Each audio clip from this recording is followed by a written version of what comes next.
The Olympics unfortunately present a target-rich environment, both for, frankly, the hosts, as well as the athletes and the spectators.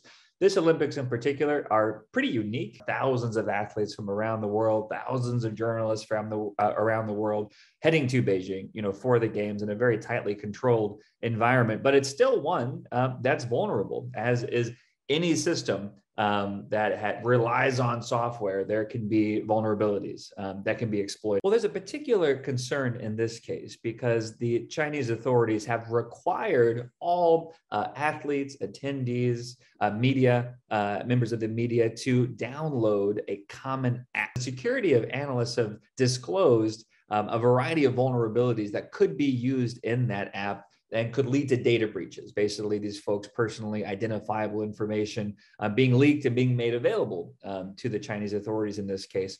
I would just say, though, that regardless of whether or not you're going to China for the Olympics or not, it's a best practice not to bring your personal devices with if you can help it.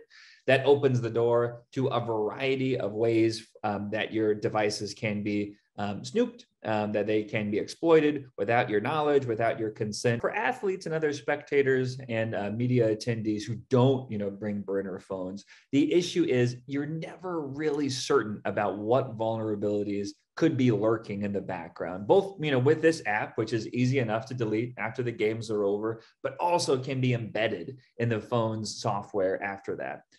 These can provide invaluable backdoors through things called zero-day exploits, which are just, bugs that are not widely known about. And that could last potentially for how long you have the phone, for years. And if you upload, for example, back up a copy of your phone's data in, iCloud, that could last for many generations of your personal devices. So that's why it's just better to be, safe than sorry. And if you're, concerned about protecting your personal information, like many of us are, then avoid putting yourself in that position if you can help it.